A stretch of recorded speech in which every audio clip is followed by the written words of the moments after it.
bom dia. Bom dia, você está assistindo ao Visual. Um programa acessível da TV Brasil. Direto do Rio de Janeiro, o Visual começa agora.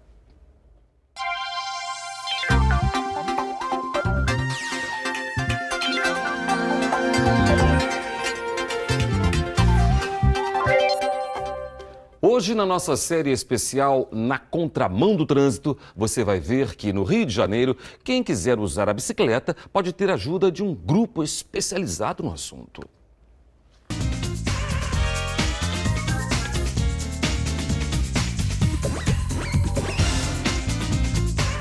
Um dos serviços oferecidos pelo Bike Anjo é a ajuda a ciclistas de primeira viagem como eu no trajeto para o trabalho em duas rodas.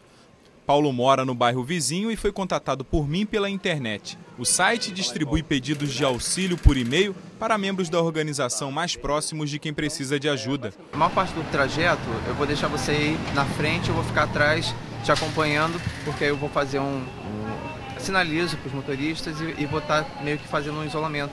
Porque geralmente quando a pessoa tem pouca experiência de andar no trânsito, a gente faz dessa forma. Logo depois, saímos em direção à TV. O caminho não é longo, cerca de 1,5 km, o bastante para entender que dividir a via com os carros exige andar sempre na mão correta, respeitar os sinais de trânsito e se comunicar o tempo todo com os motoristas através de gestos. Mais experiente, Paulo se posiciona no lado de dentro da pista. Mesmo assim, neste trecho, perto dos Arcos da Lapa, um ônibus entra em velocidade e, apesar dos sinais de Paulo, o motorista freia em cima da gente.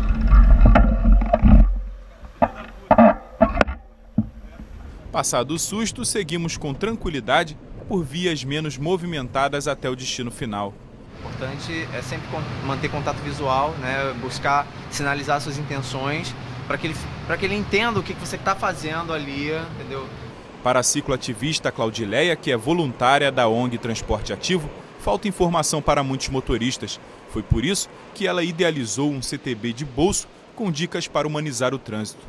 Porque aqui está o resumo de todas as leis que a gente precisa entender para conviver na cidade. Só no ano passado, 8 ciclistas morreram vítimas do trânsito aqui no Rio. 6 deles em decorrência de acidentes envolvendo ônibus.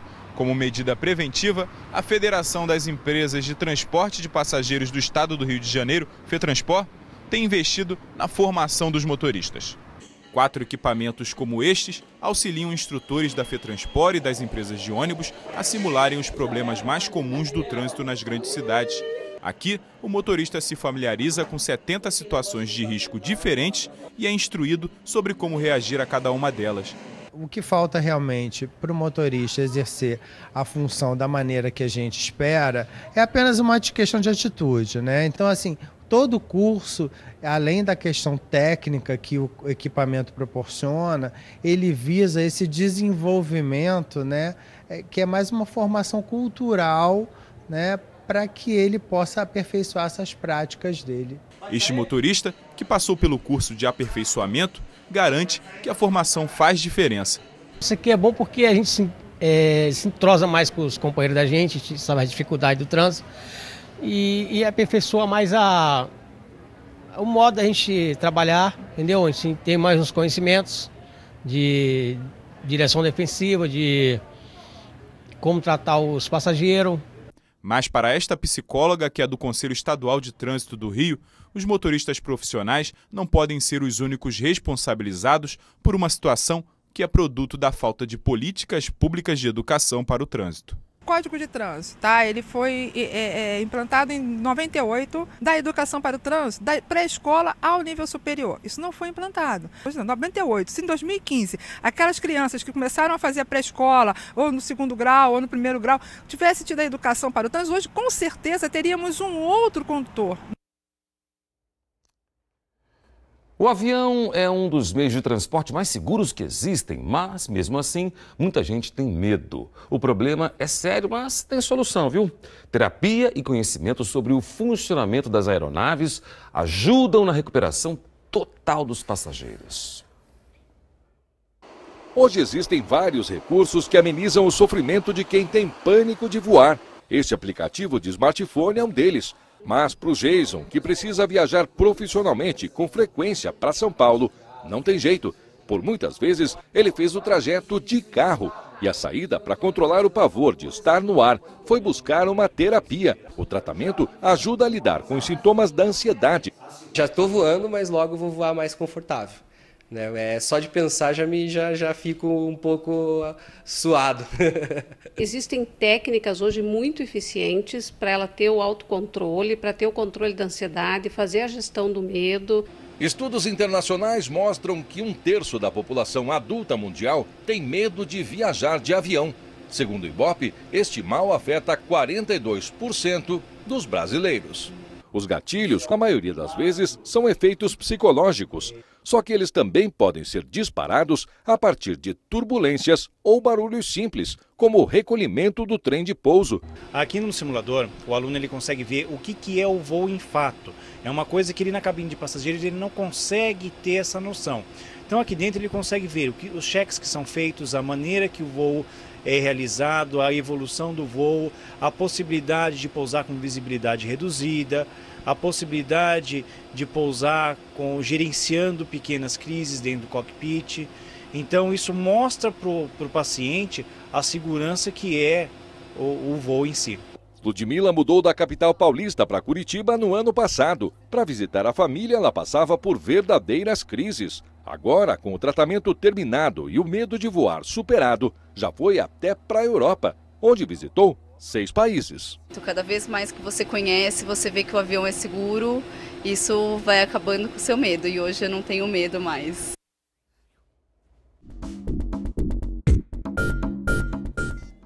Mochila,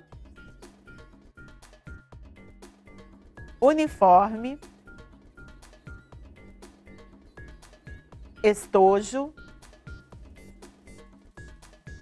fichário. Então, vamos revisar os sinais? Mochila, uniforme, estojo, fichário.